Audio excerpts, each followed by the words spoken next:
दोस्तों, Shukla chemistry classes में आपका स्वागत है। तो आज हम लोग इस वीडियो में कन्फर्मेशनल आइसोमर से related conformational analysis of cyclohexane, जिसमें चेयर बोर्ड, ट्विस्टेड बोर्ड और हाफ चेयर का स्ट्रक्चर देखेंगे। इसमें इनमें स्टेबिलिटी का आर्डर देखेंगे और एनर्जी का डायग्राम भी देखेंगे।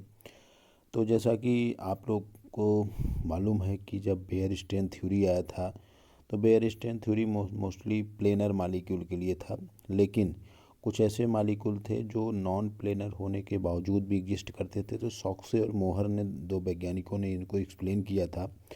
तो हम लोग जो साइक्लोहेक्सेन के जो नॉन प्लेनर स्ट्रक्चर में जैसे चेयर हो सकते हैं, बोट हो सकते हैं, ट्विस्टेड बोट और हाफ चेयर होते हैं, उन्हीं पर हम लोग चर्चा करेंगे और इनकी स्टेबिलिटी का आर्डर देखेंगे। तो चलिए प्रारंभ करते हैं कन्फर्मेशनल एनालिसिस ऑफ साइक्लोहेक्सेन। तो सबसे पहले हम लोग जो साइक्लोहेक्सेन होता है उसमें इक्वेटोरियल और एक्सियल क्या होता है। तो देखिए, एक्सियल जो होता है, these axial bond are on each carbon are parallel and alternate up down. तो यहाँ पे जो एक्सियल है, तब आप देख सकते हैं एक्सियल ये है, ये एक्सियल है, ये एक्सियल है, ये एक्सियल है, ये एक्सियल है, ये एक्सियल। तो इनको एक्सियल कहा जाता है, एक्सियल हाइड्रोजन। अगर हाइड्रोजन की बात करें तो एक्सियल पे पोजीशन चाहे हाइड्रोजन होगा चाहे कोई सब्स्टिट्यूएंट होगा।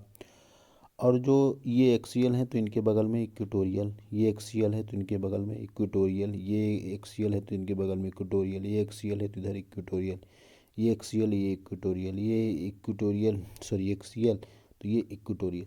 तो इसमें 6 एक्सियल बॉन्ड होते हैं और 6 इक्वेटोरियल बॉन्ड होते हैं। तो जो ये देखिए, ये सभी क्या है, एक्सियल हैं और उनके बगल में ये इक्वेटोरियल, ये एक्सियल इक्वेटोरियल, एक्सियल इक्वेटोरियल। तो 6 इक्वेटोरियल होते हैं और 6 एक्सियल होते हैं। तो अगर कंप्लीट रूप से इसको हम देखें तो देखिए, एक्सियल देख सकते हैं यार, ये एक्सियल, ये इक्वेटोरियल, ये एक्सियल, ये इक्वेटोरियल, ये इक्वेटोरियल, ये एक्सियल, ये एक्सियल, ये इक्वेटोरियल, ये एक्सियल, ये इक्वेटोरियल, ये एक्सियल, ये इक्वेटोरियल। तो 6 एक्सियल और 6 इक्वेटोरियल होते हैं। अब जो इनके जो फोर फॉर्म्स होते हैं, जिसको हम chair boat, twisted boat, half chair बोलते हैं, तो उसमें सबसे पहले हम लोग चेयर कन्फर्मेशन देखते हैं। तो देखिए, चेयर कन्फर्मेशन इस प्रकार रहेगा। ये चेयर कन्फर्मेशन में ऐसे रहता है। तो चेयर कन्फर्मेशन में देखिए क्या होता है कि जो बॉन्ड अपोजिशन और स्टेरिक स्ट्रेन, इसमें बॉन्ड अपोजिशन और स्टेरिक स्ट्रेन की बात करें तो यहाँ पर बहुत मिनिमम होता है। यहाँ पर जो स्टेरिक स्ट्रेन होता है, बॉन्ड अपोजिशन, वो बहुत मिनिमम होता है। और देखिए पॉइंट लिखा है CH bond are perfectly staggered. तो यहाँ पे जो अपोजिशन में होते हैं तो ये परफेक्टली स्टैगर्ड फॉर्म में होते हैं। स्टैगर्ड फॉर्म के कारण ही इसमें जो स्टेरिक स्ट्रेन होता है वो बहुत कम होता है, और जो बॉन्ड अपोजिशन स्ट्रेन भी है वो बहुत मिनिमम होता है। जैसे हम अगर यहाँ पे दूसरे और ये छठवें हाइड्रोजन को देखें तो आप देखिए ये काफ़ी दूर हैं, ये दूसरा और छठवां हाइड्रोजन। तो यहाँ पे जो स्टेरिक स्ट्रेन है वो भी क्या है, मिनिमम, और जो बॉन्ड अपोजिशन वो भी मिनिमम है। देखिए बी पॉइंट है कि hydrogen atom on adjacent carbon atom है वह enough space for their accommodation. तो ये जो हाइड्रोजन एटम है ये काफ़ी स्पेस में है, काफ़ी दूर दूर है। कहा जाता है कि अगर वांडरवाल जो वांडरवाल होता है वो 2.5 एंगस्ट्रॉम होता है as axial and equatorial hydrogen atom on adjacent carbon are separated by 2। मतलब यहाँ पे 2.5 एंगस्ट्रॉम है तो वांडरवाल वहाँ पे रिपल्सन होता है, लेकिन इनके बीच में सेपरेशन जो होता है वो 2.3 ही होता है।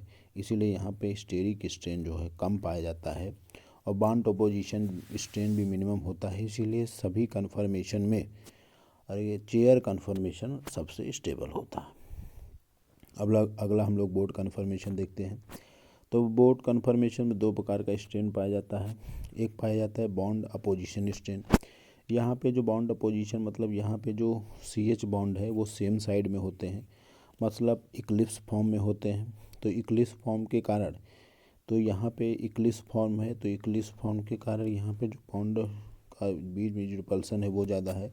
साथ में जो फ्लैग पोल इंटरेक्शन है 1 और 4 पर अगर हम देखें तो जो फ्लैग पोल इंटरेक्शन है, फ्लैग पोल जो हाइड्रोजन है उनके बीच में रिपल्सन बहुत ज़्यादा है, क्योंकि इनके बीच में जो डिस्टेंस है वो 1.84 एंगस्ट्रॉम है, जबकि डिस्टेंस होना चाहिए 2.5 एंगस्ट्रॉम। तो यहाँ पे जैसे यहाँ पे आप देख सकते हैं कि यहाँ पे वंडर वाल रेडियाई 2.5 एंगस्ट्रॉम तक है, लेकिन यहाँ पे 2.3 एंगस्ट्रॉम पाया जाता था, तो मिनिमम स्ट्रेन पाया जाता था। लेकिन यहाँ पे आप देख सकते हैं यहाँ 1.84 एंगस्ट्रॉम ही पाया जाता है, तो इसीलिए फ्लैगपोल इंटरेक्शन ज़्यादा होता है। तो इसीलिए ये जो दो प्रकार के स्ट्रेन पाए जाते हैं, एक बॉन्ड अपोजिशन मतलब इक्लिप्स फॉर्म में, और एक एफ पी इंटरेक्शन मतलब इनके बीच जो दो फ्लैगपोल हाइड्रोजन है इनके बीच में जो रिपल्सन है इसको बोलते हैं फ्लैगपोल इंटरेक्शन। तो उसके कारण इसकी स्टेबिलिटी जो होती है बोट की वो चेयर से भी कम हो जाती है। तो आपने देखा कि चेयर और बोट में चेयर ज़्यादा स्टेबल है, बोट कम स्टेबल है, क्योंकि चेयर में बॉन्ड अपोजिशन और स्टेरिक स्ट्रेन मिनिमम है, लेकिन बोट में बॉन्ड अपोजिशन और एफ पी इंटरेक्शन जो है वो मैक्सिमम है। अब हमें यहाँ एक चीज़ ये देखते हैं कि जो अगर ये जो हमारा बोट फॉर्म था, अगर इसको यहाँ से हम ट्विस्ट कर दें तो देखिए ट्विस्ट होने पर ये जो फ्लैगपोल हाइड्रोजन थे ये एक दूसरे से दूर चले जाते हैं। तो इसके कारण जो एफ पी मतलब फ्लैगपोल इंटरेक्शन होता है वो कम हो जाता है, उसके कारण स्टेरिक स्ट्रेन भी कम हो जाता है, क्योंकि फ्लैगपोल हाइड्रोजन दूर चले जाते हैं। तो इसी कारण अगर हम देखें तो सबसे स्टेबल चेयर हो गया।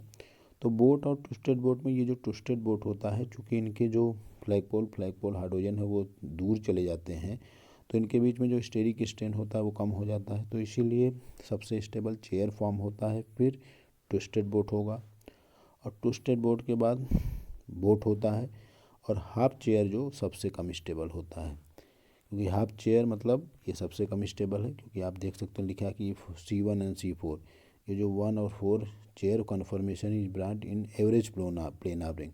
अगर इसको एवरेज प्लेन में रिंग के एवरेज प्लेन में ले जाए तो इनके बीच में जो रिपल्सन होता है स्टेरिक स्ट्रेन जो होता है वो बहुत मैक्सिमम हो जाता है, और रिजल्ट क्या होता है कि इनके बीच में रिपल्सन इतना ज़्यादा होता है कि इसकी स्टेबिलिटी सबसे कम हो जाती है। तो कहने का तात्पर्य कि ओवरऑल स्टेबिलिटी की अगर हम बात करें तो सबसे ज़्यादा चेयर होता है। बोट और ट्विस्टेड बोट में चूँकि ट्विस्ट कर दिए थे तो ये फ्लैगपोल हाइड्रोजन थोड़े डिस्टेंस पे हो गए थे, तो उनके बीच में F P interaction steric strain कम हो गया था। तो ट्विस्टेड बोट, फिर बोट, और फिर हाफ चेयर।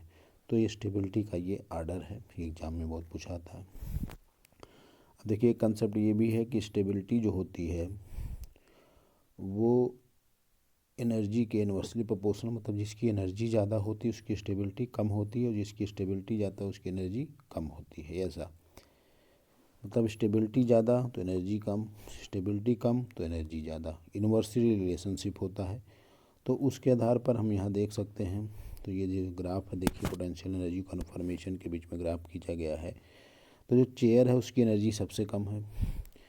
फिर हम ये जाएंगे तो यहाँ पे देखिए कौन है, ये हाफ चेयर है, ये जो है ये ट्विस्टेड बोट है, और ये जो बोट फॉर्म है, क्योंकि ट्विस्टेड बोट की स्टेबिलिटी ज़्यादा थी तो एनर्जी कम है, सबसे कम एनर्जी चेयर की है।